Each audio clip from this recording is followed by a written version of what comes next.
네, 각이 살아있는 정치평론 시사정각 시작하겠습니다. 오늘은 김상일 정치평론가 그리고 윤희석 전 국민의힘 대변인 두 분 모셨습니다. 어서 오세요. 안녕하십니까. 네. 이재명 대통령이 오늘 오후 2시 청와대에서 메가 프로젝트를 공개합니다. 이 내용 중에서 이제 핵심적으로 관심을 받는 것은 삼전닉스의 호남행인데 네. 오늘 이 자리에 이재용 회장, 최태원 회장도 같이 참석을 해서 마이크를 잡는다고 합니다. 그렇습니다. 어떤 의미가 있을까요? AI 시대의 국가 경쟁력을 위해서 미래 산업 지도를 국가와 기업이 함께 만들어가는 모습을 보인다는 의미가 있을 것 같습니다. 앞으로의 미래 산업은요, 초기 대규모 투자, 그다음에 회수 기간은 길고, 그다음에 어쨌든 경기 변동성부터 시작해가지고 외부 환경 요소, 이제 기후 규제 뭐 이런 것들, 모든 것들이 앞으로 이제 리스크로 작용하는 그런 것입니다. 그렇기 때문에 그런 부분에 대해서 기업이 스스로 혼자 투자를 하라고 해도 못합니다. 안 하기도 하고 못합니다. 그렇기 때문에 상호 합의하에 정치는 정치적으로 수도권 초집중 문제를 해결하고 지방 균형 발전 부분을 좀 성사시키고 싶은 어떤 목표, 그리고 기업은 기업대로 앞으로 미래산업 투자에 있어서의 리스크 해칭이라는 부분이 맞닿아서 호남행을 결정하는 자리가 된 것이 아닌가 싶습니다. 네.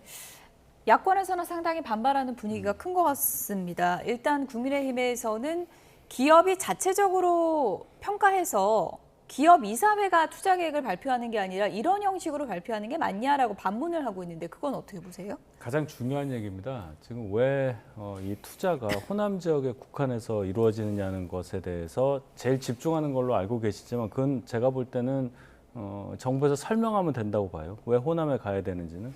근데 제일 중요한 게 말씀하신 대로 기업의 의사결정이 이런 식으로 이루어지는 게 맞느냐 하는 부분입니다. 기업의 의사결정은 누가 뭐라고 해도 이사회 결정에 따라서 또 필요할 때는 주주총회의 의결을 거쳐서 뭔가 이루어지는 것이 상례라고 봐야 되겠죠. 그것을 위해서 우리 상법을 개정을 했습니다. 이사는 회사에만 충실 의무를 갖는 게 아니라 주주에게도 충실 의무를 갖는다. 이렇게 이 정부 들어와서 상법을 개정했잖아요. 근데 이 결정 과정에서 과연 그러면 주주의 의견을 들었느냐라는 문제에 봉착을 하게 돼요. 그리고 이재용 회장이나 최태원 회장도 마찬가지로 우리가 회장이라고 그러잖아요. 회장. 그럼 이제 이사회 의장이냐? 이사회 의장은 아니에요. 회장이라는 직함은 그냥 역할에 있어서 있는 그냥 붙여주는 이름이에요. 아버지가 살아계시면 부회장이라고 하는 거고 아버지가 안 계신다고 하더라도 회장이 되기에는 좀 연배가 안 된다. 그럼 부회장 붙이는 겁니다. 큰 의미가 없어요. 그냥 총수라고 우리가 얘기를 하는데 법적인 권한을 갖고 있습니까? 그냥 대주주예요. 대주주가 생각하는 바를 대통령과 직접적으로 거래를 해서 큰 회사의 어떤 의사결정을 끌고 간다? 누구에게 절차적으로 인정을 받았습니까? 이거를 여권에서 죄송합니다. 지금의 여권, 소위 민주 진보 진영에서는 과거의 보수 정권에서 대통령 중심으로 이루어졌던 이러한 경제 행위에 대해서 엄청나게 비판을 했어요. 권력과 재계가 뭐 결탁을 해서 뭔가 일을 한다. 항상 그렇게 공격하던 거 아니었습니까? 왜 이재명 정부는 지금 21세기에 들어오고도 4반세기가 지났는데 똑같은 행위를 반복하고 있습니까? 왜 비판을 자초하고 있습니까? 이 의문에, 이 질문에 답을 먼저 하시고 2시에 행사를 진행하는 게 맞다고 저는 생각합니다. 네. 어쨌든 삼전닉스의 호남행을 놓고 정치권에서도 찬반 의견이 분분합니다. 어떤 얘기들이 나오고 있는지 먼저 듣고 오겠습니다. 안철수 의원은 대통령과 청와대가 멱살을 잡아 끌었다느니 하명했다느니 직권남용이라느니 터무니없는 가짜뉴스를 살포하고 있습니다. 제정신입니까? 참으로 개탄스럽습니다. 악질적인 흑색선전에 민주당은 관용 없이 법적 대응에 나서겠습니다. 신재생 에너지 인프라, 풍부한 용수, 대규모 부지, 정주 여건을 종합해 최적지를 선택하는 것이 기업의 생존 본능입니다. 세상 만사를 구시대적인 당리당략과 소모적인 정쟁으로만 바라보니 이해가 안 되는 것이 당연합니다.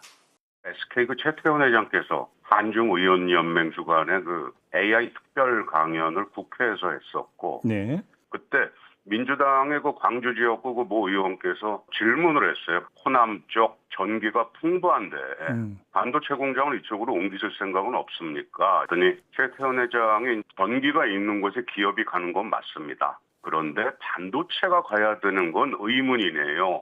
단 전남 광주에서 할 수 있는 사업들은 찾아보고 있습니다. 이게 그 자리에서 대답이었고 저도 뭐 이야기를 들었어요. 네네. 이게 2달 만에 뭐가 바뀌었다? 라고 하는 게 뭐 좀 상식적으로 이상하지 않습니까? 왜냐면 개인적으로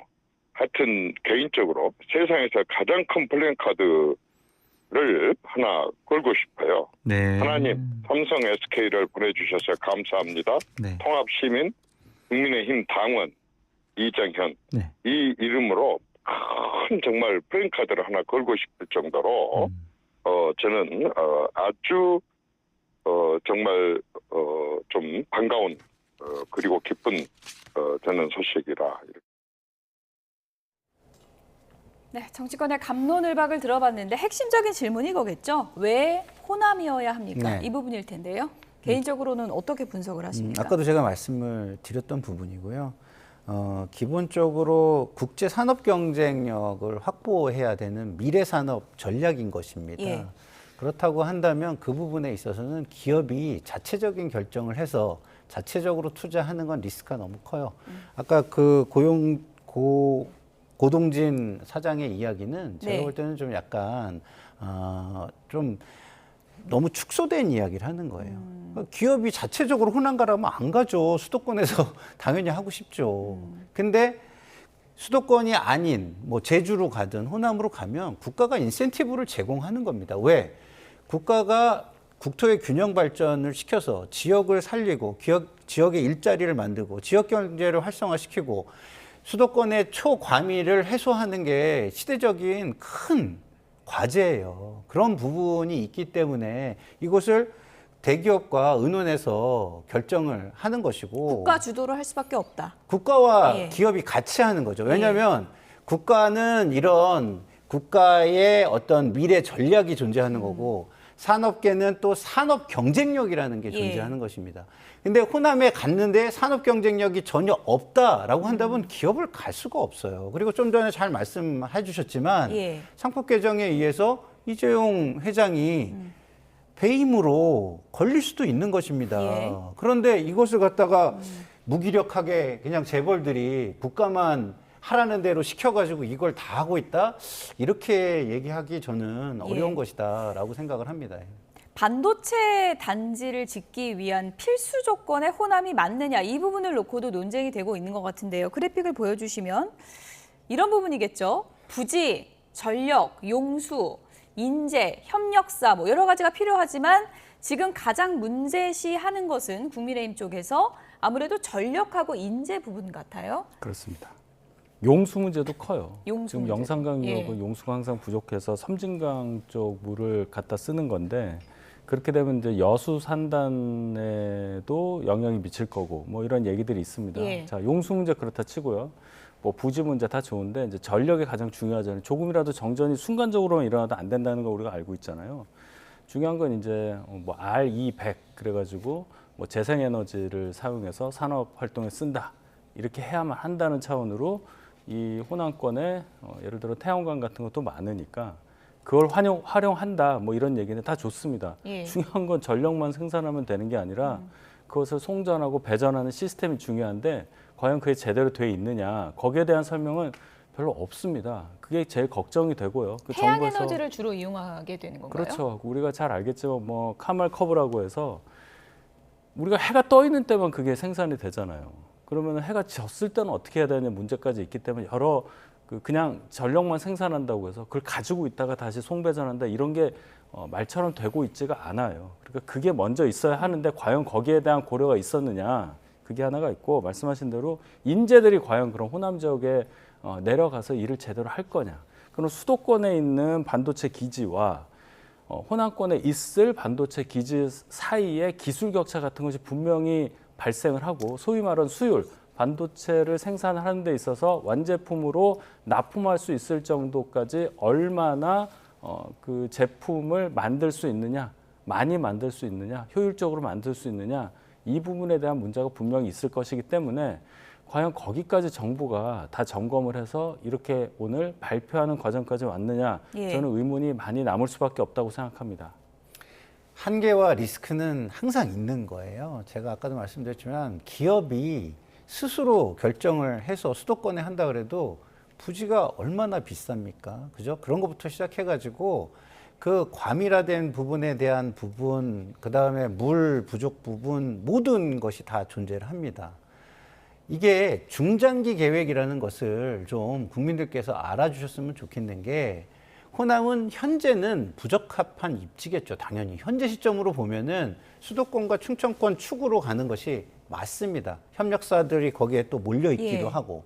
그렇지만 중장기 계획으로 간다면 지금 용인에 클러스터 짓는 거를 하면서 나중에 그 후공정도 들어오고 뭐 그 확장도 되고 이런 쪽으로 해가지고 중장기 계획이라고 한다면 굉장히 가능성이 있는, 그리고 개발을 해가지고 발전시키기 좋은 입지인 것은 또 사실인 것입니다. 왜냐하면 물의 잠재력도 있고요. 뭐 송배전에 문제가 지금 있지만 그거는 전력망 그리드를 또 확충해가지고 전국적으로 우리가 전략을 짜나가야 되는 부분도 있는 것입니다. 그래서 지금 당장의 문제가 있다고 해서 그것이 중장기적으로 미래산업 전략에도 꼭 다 문제가 되는 것이다, 이렇게만 보는 것도 저는 좀 한계가 있다, 이런 생각이 듭니다. 네, 오늘 어쨌든 2시 발표에서 이런저런 문제점들에 대해서 정부가 어떻게 해명을 하고 또 기업들이 어떤 평가를 했다는 것을 밝힐지 그 부분을 좀 봐야 될 것 같고요. 야권에서는 지금 비판이 쏟아지다 보니까 한동훈 의원 같은 경우에는 이렇게 재벌을 이용할 거면 윤석열 전 대통령 때처럼 차라리 떡볶이나 같이 먹어라, 뭐 이런 얘기도 했습니다. 문진성 민주당 의원이 이런 얘기를 했는데요. 겁박이란 부산 엑스포 유치에 실패하자 바쁜 기업 총수들 데리고 시장 가서 떡볶이 먹방시킨 윤석열의 행태다라고 하니까 한동훈 의원이 반박을 한 겁니다. 이재명 대통령은 기업들 괴롭히고 싶으면 떡볶이를 드세요, 이렇게 반박을 했습니다. 저희가 또 화면도 좀 준비했는데요. 사실 이게 이제 2023년 12월에 부산 엑스포 유치에 이제 실패하다 보니까 민심 달래려고 이재용 회장 떡볶이 맛있게 먹고 있는 모습도 나오고 있는데, 떡볶이 회동으로 부산 민심 달랬던 저 장면을 놓고도 민주당이 상당히 좀 비판을 했던 적이 있잖아요. 그렇죠. 똑같은 얘기입니다. 한동훈 의원이 떡볶이라도 드세요, 떡볶이만 드시면 됩니다라고 얘기한 거는 피해가 거기에 국한된다는 뜻이잖아요. 지금 하는 어떤 대통령의 이러한 오늘 발표가 재벌 총수들을 겁박했다고 저는 보지 않아요. 그런 표현을 쓰는 것 자체가 여당 의원으로서 대통령을 어렵게 하는 거라고 봅니다. 문진성 의원 발언을 얘기한 겁니다. 예. 겁박이 아니라 이 과정 관리를 왜 잘 못하고 있냐는 지적은 충분히 할 수 있는 겁니다. 분명히 말씀드렸듯이 기업의 주체성에 대해서 김상일 평론가께서도 말씀하셨잖아요. 이익이 안 나면 안 갈 거라는 말씀을 분명히 하시지 않았습니까? 그러면 그 의사결정함에 있어서 예를 들어 삼성전자 같은 큰 회사에서 이사회 의결을 거쳐서 정부가 원하는 어떤 상황에 우리가 맞춰서 사업을 하겠다, 이게 먼저 나와야 되는 게 아니냐는 말씀이에요. 이렇게 대통령이 먼저 빵 지르고 옆에서 총수들이 맞습니다, 우린 그렇게 하겠습니다 하는 게 어떠한 정당성을 확보할 수 있냐는 말씀을 드리는 겁니다. 과거에 그런 행위들을 답습을 했기 때문에 지금 여권에서 야당일 때 엄청나게 비판을 했었지 않아요? 지금 떡볶이에 대해서도 말씀하신 것도 그런 차원 아니었습니까? 근데 왜 정권이 바뀌었는데 똑같은 걸 하고 있냐는 물음을 제가 하는 거예요. 거기에 국가가 앞장서서 이렇게 큰 계획해야 됩니다라는 얘기는 제대로 된 답변이 아닙니다. 저는 절차를 얘기하고 있어요. 삼성전자 주주가 400만이 넘어요. 소위 말하는 민주당 진영을 좋아하시는 개딸들도 상당수가 삼성전자 주주예요. 이 결정으로 인해서 주가에 영향을 미친다고 생각할 수 있는 분들은 이 사회에서 어떻게 결정하는지를 먼저 봐야 한다고 주장을 할 거예요. 그게 소액주주 운동 아니에요? 그분들이 문재인 정부에도 들어가서 일 많이 하지 않았습니까? 왜 이런 이상한 일을 하는지 이해를 못하겠다는 겁니다. 저는. 반박 듣고 민주당 얘기로 그러니까 넘어갈게요. 그 예. 말씀이 틀린 부분은 없겠죠. 그렇지만 그 말씀을 먼저 그 문제 제기를 해야 될 대상은요, 이재용 회장이에요. 이재용 부회장이 이걸 갖다가 같이 대통령과 함께 하고 있는 거잖아요. 그러면은 지금 대통령이 만약에 배임이라면 대통령이 배임을 하는 겁니까? 이재용 회장이 배임을 하는 배임을 것입니까? 조장하는 게 되겠죠. 그래서 그렇다 하더라도 그런 리스크의 최종적인 그 귀착은 누구한테 가는 겁니까? 이재용 부회장한테 너무 가는 거예요. 무책임한데요? 아니죠. 자, 이재용 부회장이 위기가 있을 때마다 사회에 얼마를 어마어마한 큰 투자를 하겠다. 내지는 뭐 일자리를 늘리겠다. 뭐 이런 약속들을 해왔습니다. 지켜진 적이 거의 없어요. 그러면은 그런 약속들이 나왔을 때 이거 배임이라고 왜 얘기 안 하나요? 그런 것처럼 제가 볼 때는 이거는 제가 중장기 계획에 있어서 국가의 지도급 인사들이 산업 전략을 저는 밝히는 거라고 봐요. 예. 그렇다고 해가지고 좀 전에 대변인님께서 말씀해 주신 구체적인 설명의 의무가 사라지는 것은 아닙니다. 예. 그게 있어야 실행을 잘할 수 있어요. 발표만 하면 정치적 성과만 되는 것이지만 실행을 해야 실질적인 성과가 되는 것이잖아요. 그런 측면에서 말씀하신 대로 구체적인 설명의 의무는 남아있다라는 부분에는 동의를 합니다. 네, 오늘 발표에 어떤 내용이 나올지 좀 기대를 하고 지켜봐야 될 것 같은데 어쨌든 마이크를 잡는 이재용 회장은 참 떨릴 것 같다. 그런 생각은 듭니다. 이따 내용을 좀 보겠습니다. 민주당 얘기로 넘어가 보죠. 유시민 의원의 이른바 재건축론 발언이 계파 갈등을 더 촉발시키고 있습니다. 관련 영상 보시죠. 대중이 원하는 것은 증축이었어요. 거기서 빚어지는 갈등이 이게. 재건축을 하려면 기존의 입주자들에게 동의를 받아야 돼요. 민주 세력의 중심을 지키면서 외연을 확장하고 하는 노력은 김대중 대통령 이후에 모든 대통령들이 쭉 해오신 일이고 앞으로도 지속돼야 하는 일이다. 100% 지지하는 대통령은 있을 수 없잖아요. 어디까지 할 건지를 설정을 하고 필요한 일들을 하면 돼요. 근데 문제는 대통령이 자신감이 지나쳤던 거 아닌가? 대통령이 자신감이 지나쳤던 거 아닌가? 과한 언어나 태도, 대통령 현재 비판하는 건 자칫 잘못하면 그한 과잉 자신감에 의한 역사에 있던 난 같은 것으로도 연결될 수 있다. 이재명 대통령이 휴일 SNS에 글을 올렸습니다. 부처 눈에는 부처가 보이고 돼지 눈에는 돼지가 보이는 법입니다. 자기 입장에 따라서 다르겠죠. 자기가 꿀리면은 돼지인 거예요. 한편에서는 유시민 전 노무현 재단 이사장을 겨냥한 것 아니냐는 해석도 있습니다. 이 촉법들이 문제틀레이를 막 까고 그리고 청와대에서 받은 선물을 언박싱하는 사진을 너무 천하고 상스러워요. 너무 천하고 상스러워요.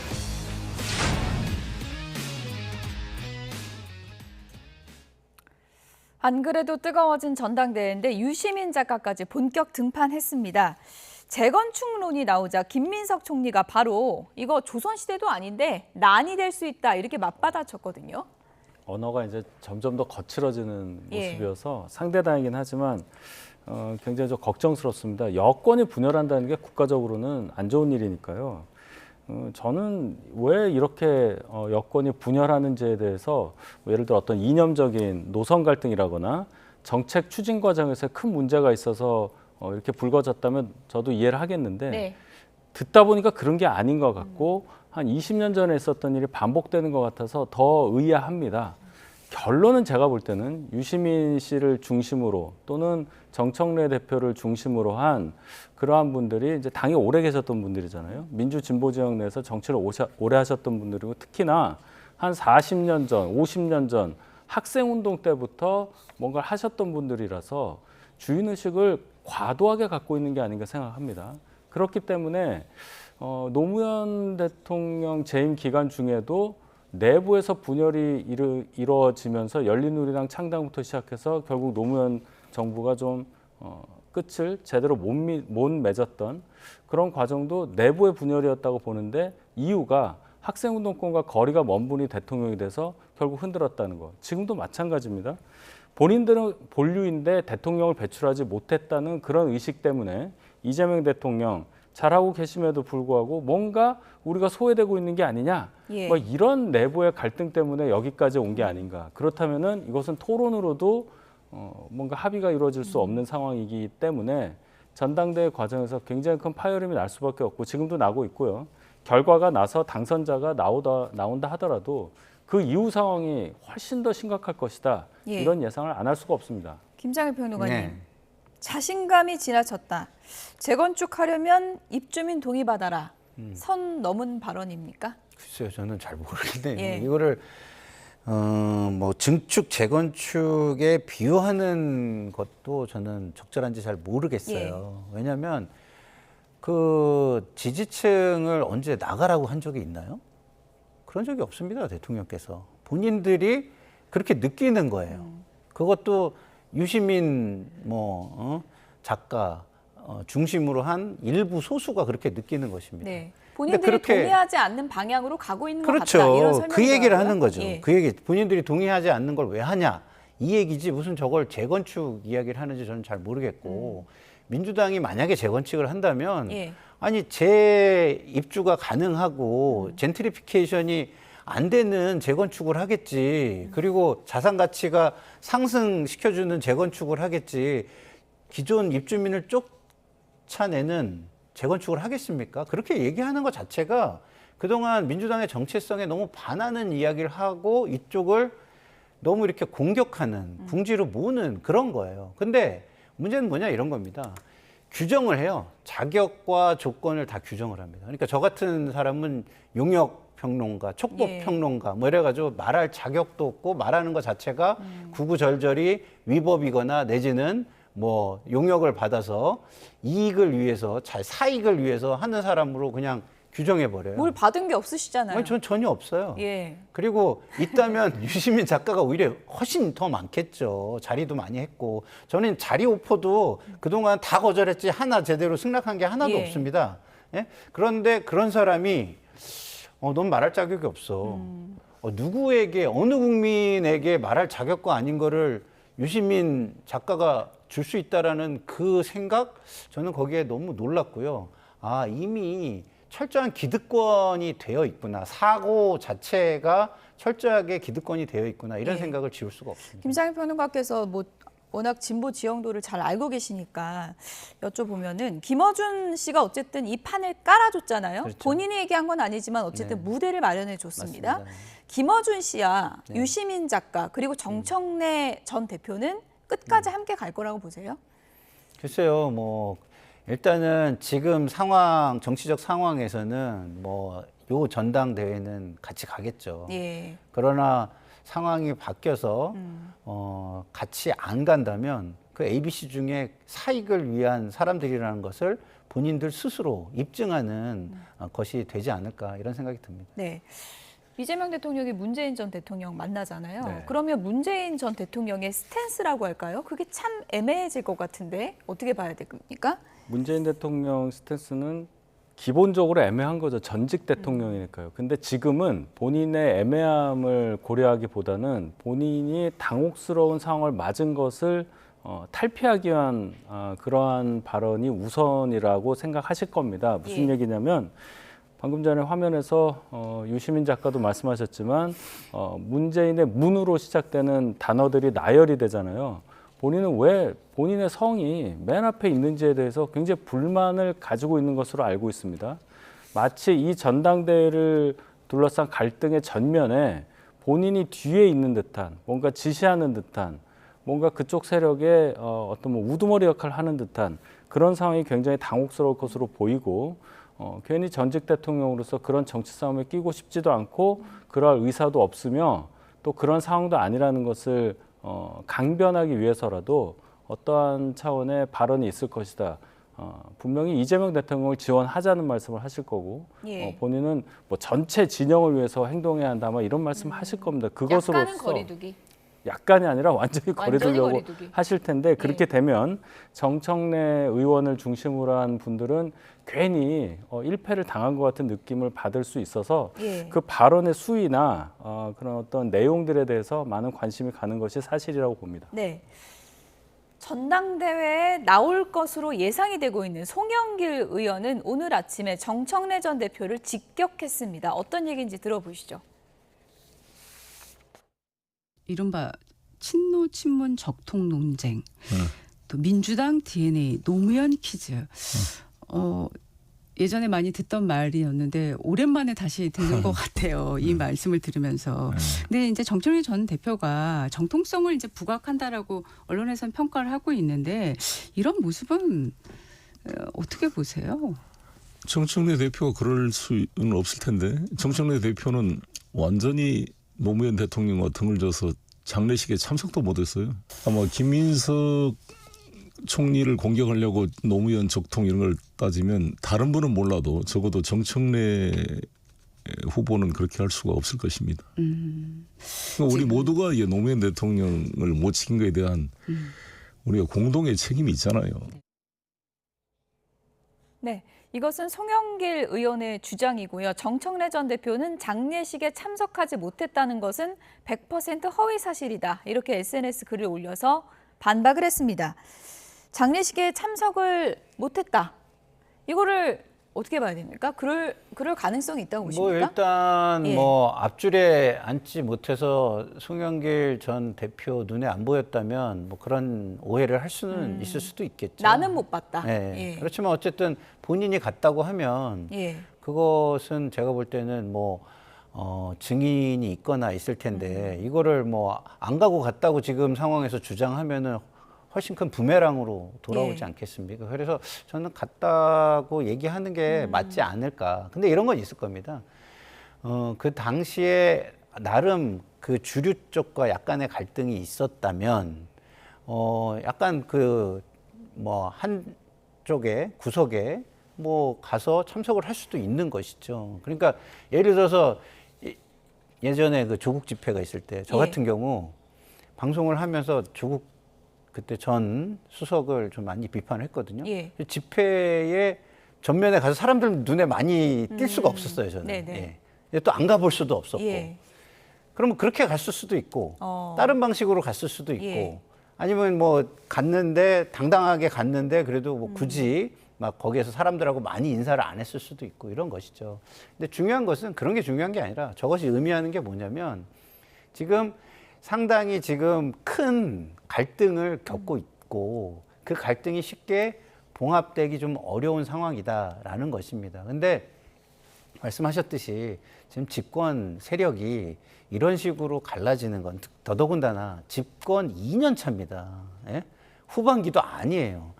이렇게 마치 차기 경쟁을 하듯이 이렇게 갈라지는 것은 정말 도움이 되지 않고 이런 것 때문에 지지율이 하락하는 가장 큰 요인이 되고 있는 것이다. 이것을 우리 당의 지도자들은 좀 한번 다시 돌아보셨으면 좋겠다. 이런 말씀을 드리고 싶습니다. 뭐 적통 경쟁에 굉장히 상징적인 날이 될 것이기 때문에 언론사에서도 지금쯤이면 이제 그날의 화면을 다 이제 찾아보고 할 것 같긴 한데 뭐 이렇게 구석에 잠깐 왔다 갔다고 한다면 그걸 뭐 목격자도 없을 테고 뭐 증언할 방법이 없겠네요, 이거는.